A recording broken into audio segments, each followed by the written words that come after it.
Hello students, कैसे हो आप लोग। आज मैं आपके लिए वीडियो लेके आया हूँ लाइट चैप्टर क्लास 10th की। तो स्टार्ट करते हैं। सबसे पहले हमें ये पता होना ज़रूरी है कि लाइट होता क्या है। ठीक है, तो light as a form of energy which produces in us the sensation of sight. देखिए, लाइट एक फॉर्म ऑफ एनर्जी है जो प्रोड्यूस करती है सेंसेशन किस चीज़ की, साइट की, मतलब कि जो हमें कैपेबल करेगी किसी चीज़ को विजिबल करने में, दैट इज लाइट। लाइट के अंदर आपने दो टॉपिक्स करने हैं, एक करना आपने रिफ्रैक्शन, एक करना रिफ्लेक्शन। सबसे पहले करेंगे हम रिफ्लेक्शन। तो रिफ्लेक्शन के लॉज आएंगे, laws of reflection of light. First law कहता है जो इंसिडेंट रे है और रिफ्लेक्टेड रे है and normal all are lie in the same plane. तीनों की तीनों एक ही प्लेन के ऊपर लाई कर रही है। देखिए, ये मैंने मेंशन किया हुआ है, ये आपका एक प्लेन मिरर है, इस पे आपकी एक इंसिडेंट रे है, एक रिफ्लेक्टेड रे है, ये बीच में से नॉर्मल है। इंसिडेंट हुई जहाँ से लाइट आ रही है, रिफ्लेक्टेड हुई जहाँ से वो वापस मुड़ रही है, आगे जा रही है मुड़ के, और बीच में से जो इसके बीच में एंगल बनता है वो बनता है नॉर्मल का। ठीक है, अब ये जो नॉर्मल है, इसमें ये देखिए मैंने बीच में आपको यहाँ पे शो किया हुआ है कि ये एंगल ऑफ इंसिडेंस है। ठीक है, और ये एंगल ऑफ रिफ्लेक्शन है। नाम मैंने दे दिया इनको AOPB। ठीक है, ये आ गया एंगल ऑफ इंसिडेंस I, ये आ गया angle of reflection small r। ठीक है, और मिरर को नाम दे दिया MN, कुछ भी दे दो। कहता है एंगल AOP, ये देखिए AOP जो है वो I है ये, एंड POB जो है वो R है। ठीक है, according to second law, angle R, angle of reflection is equals to angle of incidence, और angle I is equals to angle R। मतलब कि एंगल I जो है R के बराबर है और R जो है वो I के बराबर है। It means if angle I equals to 60 degree, then small r equals to 60 degree। अगर I जो है वो 45 डिग्री है तो एंगल I भी उतना ही होगा। ठीक है, अगर एंगल I 45 या 35 डिग्री जितना भी है तो एंगल R भी उतना ही होगा। ठीक है, इसलिए हम कहते हैं कि जो एंगल ऑफ रिफ्लेक्शन है is always equal to the angle of incidence. ठीक है, फिर उसके बाद आएंगी करेक्टरिस्टिक्स। करेक्टरिस्टिक्स में किसकी करेक्टरिस्टिक्स करनी है अपने, प्लेन मिरर की। ठीक है, जो characteristics of images found by plane mirror, जो इमेजेस बनती हैं प्लेन मिरर के द्वारा, उनमें क्या करेक्टरिस्टिक्स हैं। पहली करेक्टरिस्टिक है जो साइज है, the size of in a plane mirror is always the same size of the object.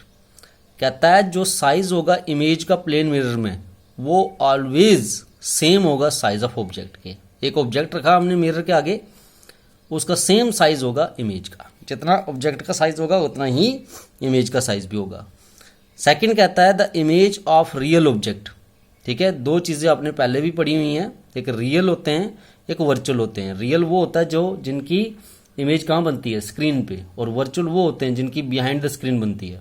ठीक है, तो the image of real object is always virtual. जो रियल ऑब्जेक्ट की इमेज बनती है वो हर हमेशा क्या होती है, वर्चुअल होती है। ठीक है, such an image can not be taken on A screen. अभी मैंने आपको बताया कि जो इसका स्क्रीन पे जो है इमेज नहीं बनती। ठीक है, and the image formed in a plane mirror is always erect, ये हर हमेशा सीधी होती है ऊपर के लिए। ठीक है, and that is upside of the image is upside of the object. जो इसकी इमेज बनेगी वो इमेज कहाँ की तरफ होगी, ऑब्जेक्ट की तरफ, ऊपर की तरफ बनेगी। ठीक है, तो ये तीन इसकी करेक्टरिस्टिक्स आ गई प्लेन मिरर की।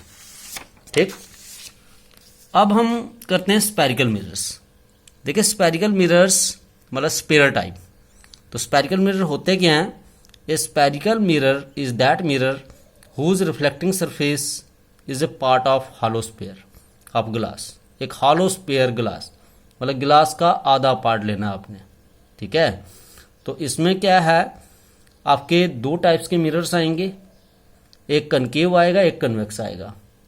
तो कनकेव मिरर वो मिरर होता है, is that mirror, spherical mirror या मिरर बोले खाली, in which reflecting surface is towards the centre of the sphere. ये देखिए मैंने यहाँ पे मेंशन किया हुआ है कर्ड इनवर्ड्स, ठीक है। जो अंदर की तरफ होगा, जैसे स्पून ले लो, स्पून का जो अंदर वाला पार्ट होता है वो कनकेव है, जो बाहर वाला है वो कन्वेक्स है, ठीक है। फिर आता है आपका convex mirror. Convex mirror is that mirror, spherical mirror और mirror in which reflecting surface is always away from the centre of the sphere. यह हर हमेशा कहाँ से, सेंटर ऑफ स्फीयर से अवे की तरफ बनेगा, ये कर्ड आउटवर्ड्स।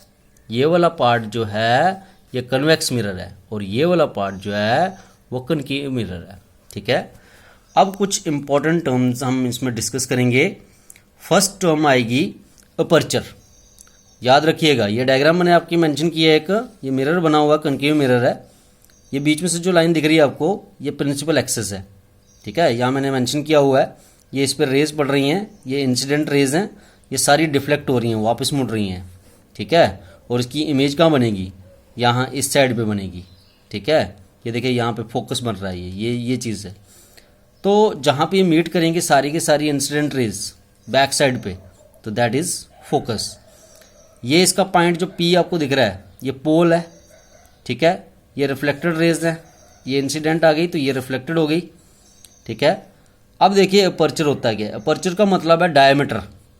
किसका डायमीटर, रिफ्लेक्टिंग सरफेस का। जो रिफ्लेक्टिंग सरफेस है इसकी मिरर की, उसकी डायमीटर को हम क्या कहते हैं, अपर्चर, ठीक है। सेकंड चीज आती है आपकी फोकल लेंथ। तो फोकल लेंथ ये आपके पास रही। Focal length is the distance of the principal focus of the mirror from the pole of the mirror. It is represented by the letter small f. अभी मैंने पीछे आपको दिखाया था, ये देखिए यहां से इस एंड से लेकर इस पी से लेकर इस पोल से लेकर इस फोकस तक जो है वो क्या होता है, इस डिस्टेंस को हम क्या कहते हैं, फोकल लेंथ, ठीक है। तो ये रही आपकी फोकल लेंथ। क्या बोला मैंने, focal length is the distance of the principal focus f of the mirror, f से लेकर कहाँ तक, पी तक। P means pole of the mirror and it is represented by letter small f. Small f से represent करते हैं। फिर जो पोल पी बताया था आपको मैंने, ठीक है, उस पोल पी में आपको जो इसको डिफाइन करना है। The pole of a spherical mirror is the centre of the mirror.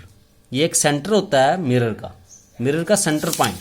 ये देखिए ये दैट इज पोल, इसको डिफाइन करना है। तो डिफाइन क्या आ गया, the pole of a spherical mirror is the centre of the mirror. ये एक सेंटर है मिरर का and it is represented by letter P. और हम इसको रिप्रेजेंट किससे करते हैं, लेटर पी के साथ। फोर्थ टर्म है आपकी प्रिंसिपल एक्सिस, जो मैंने आपको लाइन बताई थी, ये लाइन, ये स्ट्रेट लाइन जो मिरर को दो इक्वल हॉल्स में डिवाइड कर रही है। अब ये प्रिंसिपल एक्सिस होता है क्या है, it is the straight line passing through the centre of curvature. कहाँ से, सेंटर ऑफ कर्वेचर से पास करती है। देखिए फोकस के इस साइड बनता है सेंटर ऑफ कर्वेचर, फोकस से आगे होता है सेंटर ऑफ कर्वेचर, ठीक है। सेंटर ऑफ कर्वेचर होता है सेंट्रल पॉइंट, इसका, इस हॉलो स्फीयर का, ये जो हॉलो स्फीयर है इसका सेंट्रल पॉइंट। तो ये क्या हो गया, it is the straight line passing to the centre of curvature and pole. Centre of curvature और पोल से स्पेरिकल मिरर से जो लाइन पास करती है उसको क्या कहते हैं, प्रिंसिपल एक्सिस। ये देखिए पोल है और फोकस है जो इसको पास कर रही है लाइन, दोनों पॉइंट्स को पी और एफ को, उसको हम कह रहे हैं प्रिंसिपल एक्सिस। फिफ्थ पॉइंट है centre of curvature. Centre of curvature जो मैंने सी आपको बताया, ये सी यहां पे है, इस जगह पे कहीं, ठीक है। अब ये सेंटर ऑफ कर्वेचर है क्या, ये एक सेंटर है हॉलो स्फीयर ऑफ ग्लास का, of which spherical mirror is a part and it is represented by letter C. Next है रेडियस ऑफ कर्वेचर।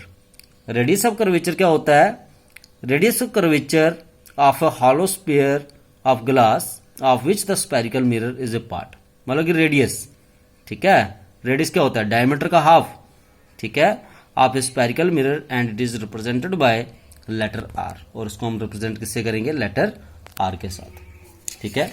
तो ये चीज करने के बाद जो है आपका नेक्स्ट जो टॉपिक आता है वो है मिरर फॉर्मूला।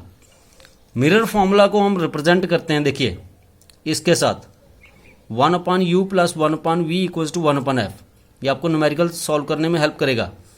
तो मिरर फॉर्मूला को हम सबसे पहले डिफाइन करेंगे। Mirror formula is the relation between, एक रिलेशन है किसके बीच में, ऑब्जेक्ट के बीच में। ये देखिए ऑब्जेक्ट का मतलब है u, object distance, image distance हो गया v, ये इमेज आ गई, image distance that is v, and focal length हो गया f। फोकल लेंथ भी डिफाइन कर दिया मैंने आपको, ठीक है। अब इसको रिप्रेजेंट करेंगे 1/u plus 1/v equals to 1/f।